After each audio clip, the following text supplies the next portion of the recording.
behalf and on behalf of the party leadership, which wishes to congratulate Mr. Sami Douglas Kamau Waweru, aka Ngotho, for the triumphant victory yesterday in the Ol Kalou by-elections. But in the same regard also, congratulate our candidate, Samuel Mushinya Nyaga, for a brave and courageous battle that he fought and endured despite all odds to carry the UDA flag high and mighty and demonstrate that he can also put up a viable fight in an area that was fairly hostile to the party's ticket that he was carrying. You have to realize that this was a seat we were trying to win. It was initially a Jubilee seat. Jubilee Party itself performed very dismally. They got 200 votes. Showing that UDA is competitive. And unlike other parties that map out this nation based on its tribal dynamics, like the DCP and WIPA and others that do not participate in various elections because they are strongholds, they are not traditional strongholds. This particular party, UDA, will not leave out or map out or zone out any part of the country to our competitors. We will participate everywhere. And just let it be known to all and sundry, the president is not giving up, the party is not giving up on whether be it Mount Kenya, West or East, or any part of this country. And we shall continue this political representation and participation. And we shall compete in every corner of this country in the next general elections. We pray to God that He gives all our members of parliament long life and MCAs, that we do not have to occasion any by-elections in any place of this country. But should there be a by-election for whatever reason, even where the odds look stacked against the UDA party, we will participate with the same audacity, with the same courage, with the same candor, with the same vigor, with the same programs, because we have done something for this country. We were selling development while others were selling emotions. But we will continue to sell the performance of this government in all parts of the country. I also want to thank all our supporters, campaign managers, the leaders who are there. We thank you most heartedly for that gallant fight. All of you demonstrated extraordinary resilience, zeal, and commitment. Leaders led by Majority Leader Kimani Ichung'wah, friends of the party, Dennis Itumbi, former Cabinet Secretary Moses Kuria, and others. Yours was an exceptionally gallant fight. We are extremely grateful for what you did for this party, to carry it with high pride and ensure that as a national party, we zone out no region, we zone out no part of this country. We will participate in every election. UDA will feed everybody, a candidate in every part of this country in the coming general elections, inshallah.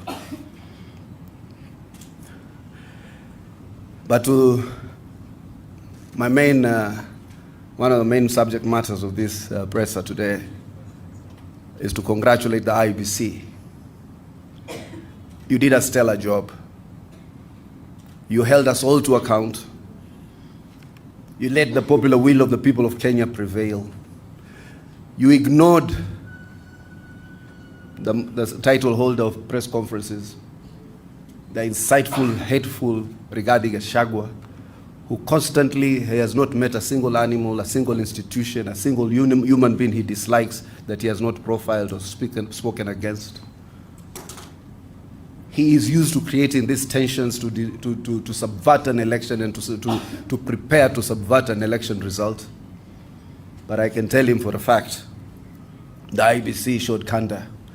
The same IEBC granted us victories that they rejected in 9 major by-elections that we've had.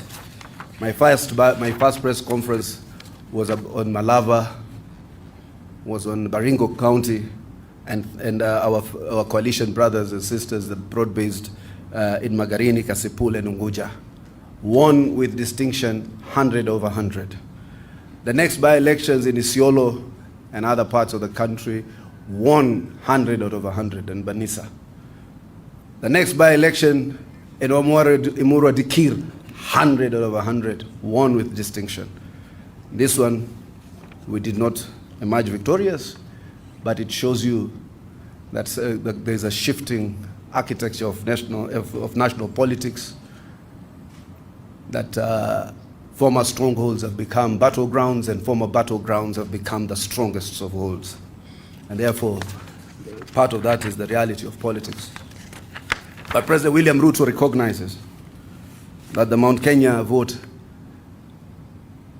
did deliver him the government in 2022. He has gone out of his way to deliver his promise under the plan, and he's going out of his way to continue to deliver to every part of this country, including the region of Mount Kenya. And even in these by-elections, all of you will notice or will acknowledge that we went out of our way to ensure that nobody felt that we harbor any ill will, malice, or withdrawal from any of our constituency of supporters. So as we draw lessons, you have actually realized the hate monger has been exposed, the villain, the person who has no idea of how to lead a nation, let alone a society, who vilifies all state agencies and institutions, who try to vilify the IBC. And I actually usually respond, because the more Rigiji believes you have no big community, the more he attacks you. He attacks these organizations because they are led by minorities like us. Even when I talk about historical injustices, it is a hate speech to others. Yeah, so we are not deterred. We are not cowed. We know that the overall landscape in this country is tilted towards President William Ruto's re-election, two-term, and we are confident that that will happen. And we are confident that the bases that support and have felt the confidence of this government will, without a doubt, ensure a victorious march to the second term. But also to end by reiterating President William Ruto's remarks that elections is not everything that a nation, it's not a matter of life and death for any nation. Elections are normal political contestations. They happen, they end, and the nation has to move on as one united, indivisible country. The same way, in our victories, we appeared magnanimous and moved on. We will move on this one, on this loss, and also now prepare for the next election cycle, which is the general elections next year in August. But to caution again, as I end, the systematic attack on security agencies and other institutions of this country by regarding Gachagua is callous, shows an insecure leader, a leader preparing the country for a crisis, a leader driven by insecurity, harboring in their own imagination of his own shadows of righteousness, that he thinks everybody is positioned against him, be it the security agencies, be it IBC, be it anyone. Rigiji can call any name. He profiles all communities that do not agree with him. He was profiling the Luo community when they were out of broad-based. Then profiles the Kalenjin community now, and profiles anybody else that he feels obstruct his radar of success. But I can tell you without a doubt, Kenyans are resilient. This party is resilient. We are happy that these elections ended without any major incidents, and therefore commend the security agencies, particularly led by Inspector General of Police, Kanja, and also commend my two brothers, Kipchumba Murkomen, who has been at the receiving end of the vitriol of this insecure political demagogue, together with my brother Raymond Omolo, be resilient, be steadfast, and urge our party membership to move forward and with more resilience and more resoluteness. But also I am very grateful again and again to the gallant warriors of the front lines who participated in the Ol Kalou by-elections with a lot of valor, vigor, and bravery. And we thank you for that mere act of courage, and that mere act that we, as UDA, will exclude no one or will leave no part or no corner of this country to our political competitors. And therefore, I want to thank you all. I will entertain some questions if there are any. It would be nice to hear what you guys think. Apollo, you're always the first person to question me, and your questions are very nice. Apollo TV47. UDA invested in this by-election. Why do you think you lost? And what next for the president in Mount Kenya, given the shift in political direction? UDA invested heavily because an election is a heavy investment. UDA invested heavily because we wanted to demonstrate that we do not exclude anyone. UDA invested heavily because the president acknowledges Mount Kenya. West and East supported him immensely in his bid for presidency.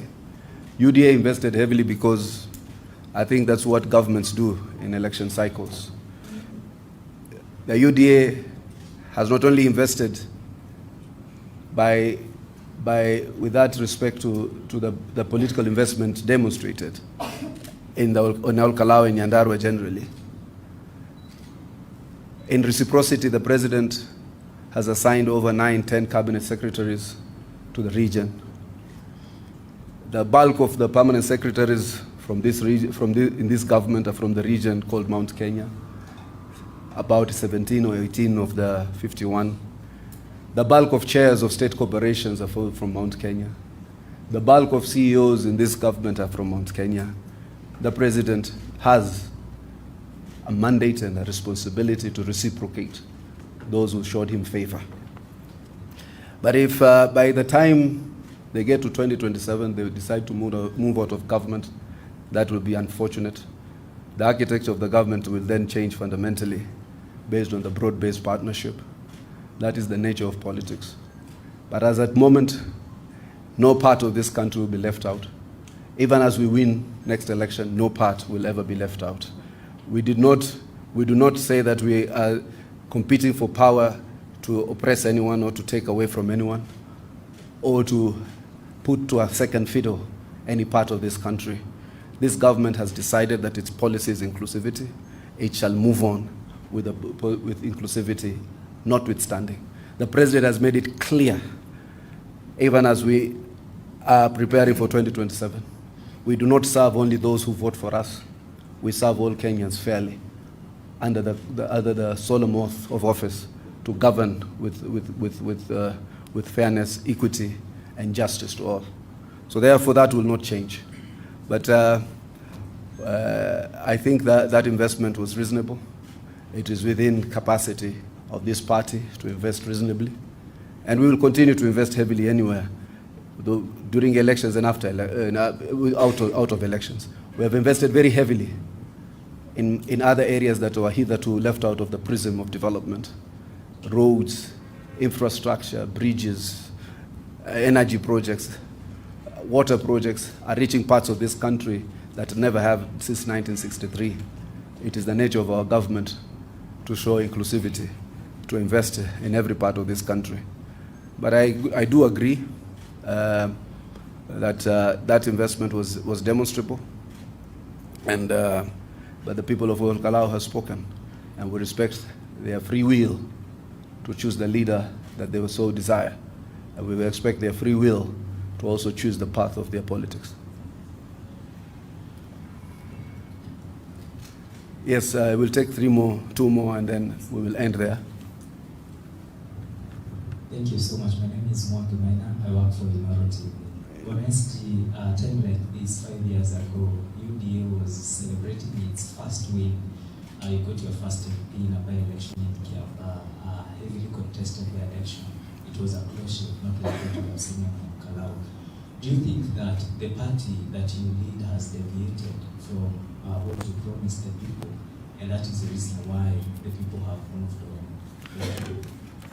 If Ol Kalou is the people, then probably.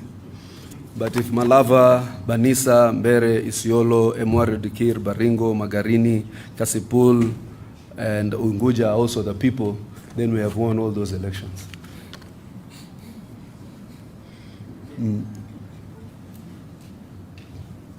Yes, I saw you are trying to... No, you are just feeling cold. My name is Chris from Kenya. My question is... Natafuta answer ama natafuta fitina ya Gideon? Alisema whitewashed. Sisi zibe whitewashed Gideon na elections zote. Endelea lakini. Wajua, you know the problem is most of you are professional media houses. KTN Standard Group is just a quack organization, but endelea. So you must deal with quacks as quacks. But you might be a professional. Endelea.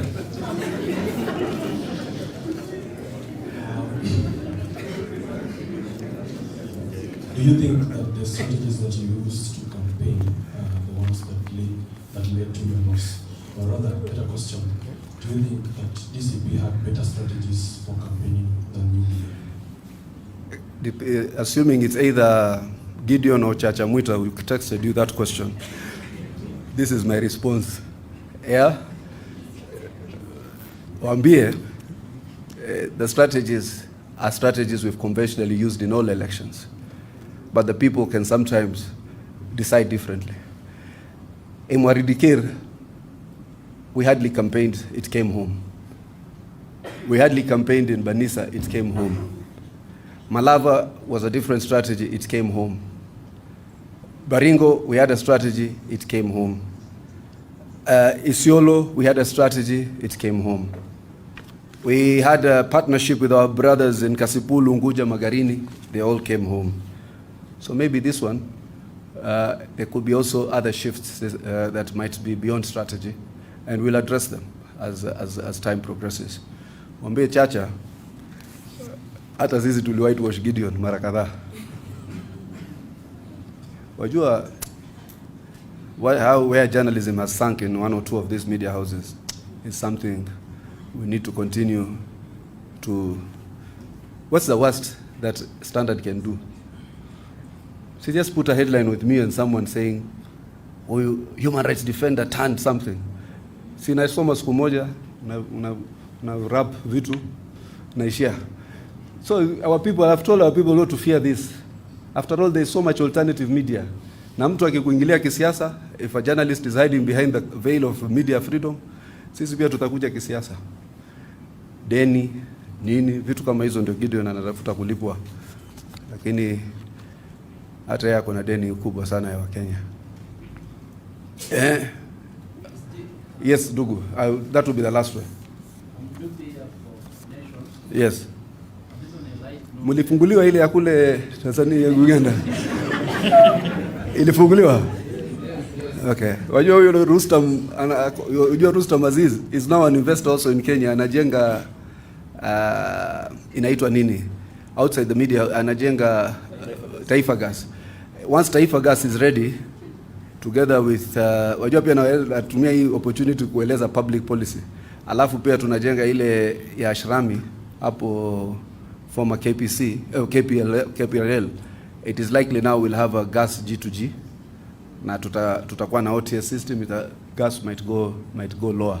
But he also has a media house ambayo unawakilisha. Thank you. This is a lighter note. I know you have seen some images also circulating online. There are some people are saying that you intend to go back and get back the gases and the mattresses you gave me. No, now that's a good question. Unaona? Huyu alichukua yetu moja, you can keep it. Lakini hizo gas kwani kuna mtu niliona mbunge mmoja aliandika zirudishwe. Mimi nawaambia zikae huko.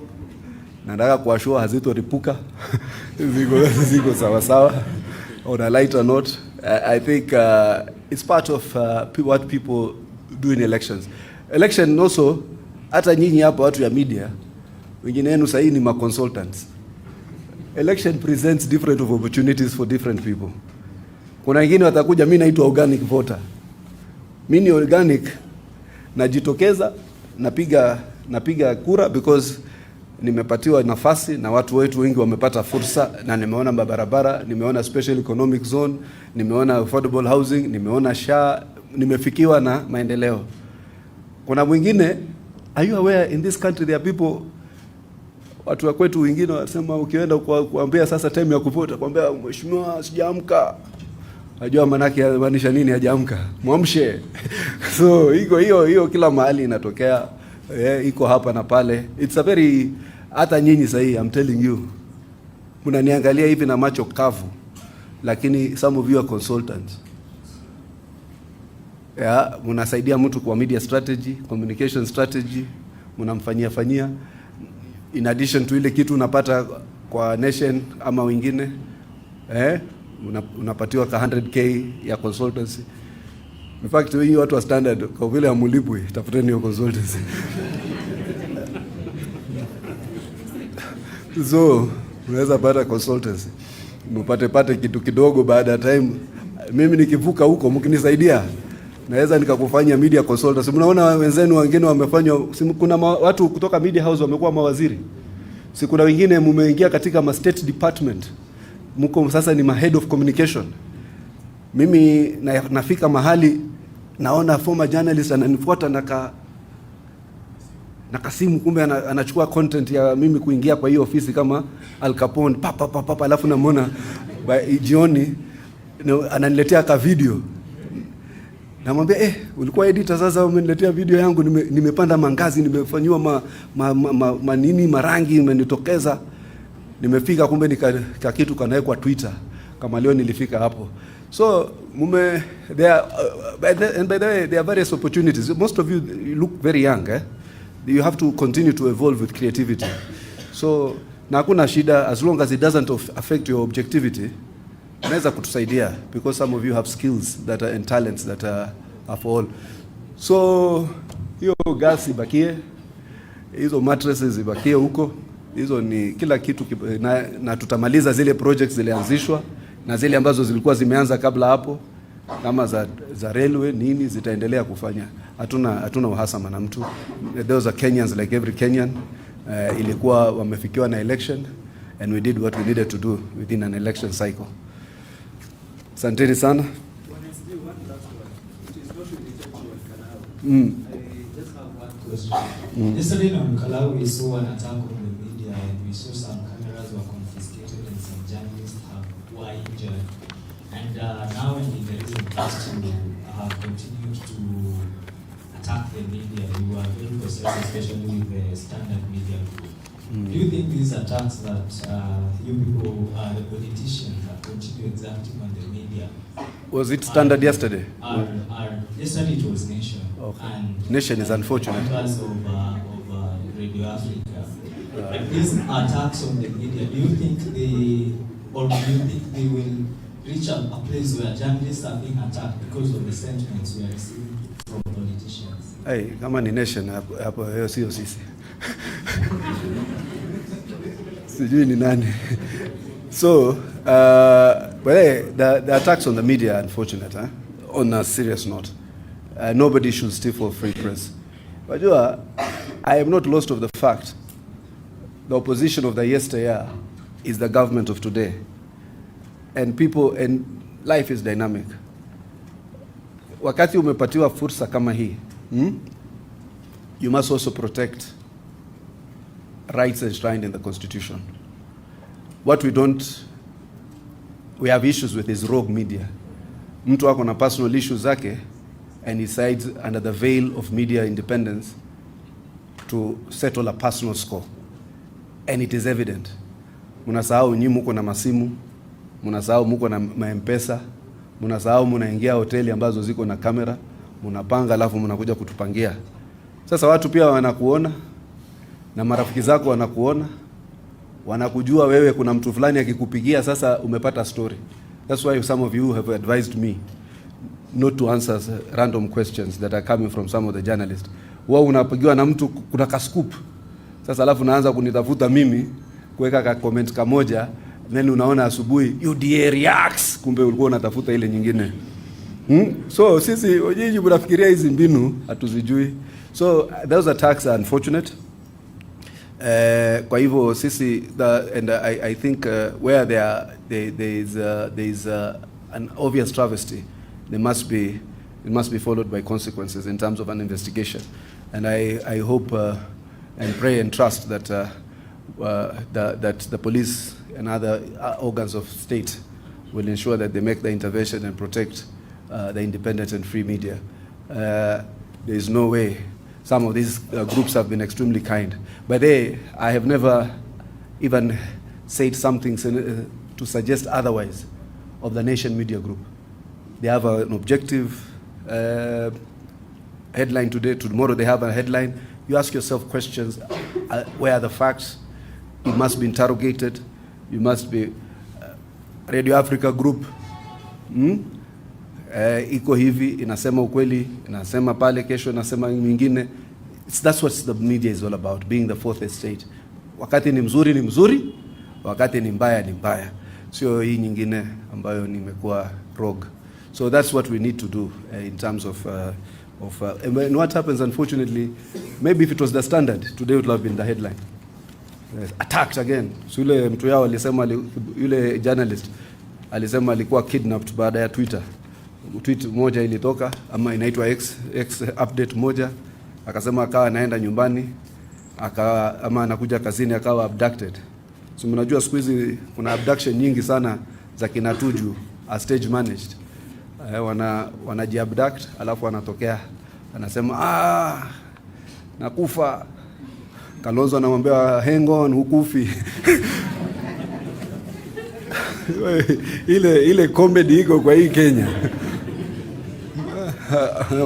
Watermelon anamkuona siku ile Tuju amelala kwa kiti kwa polisi. Nakufa. Watermelon naye amwambia hukufi. Wallahi.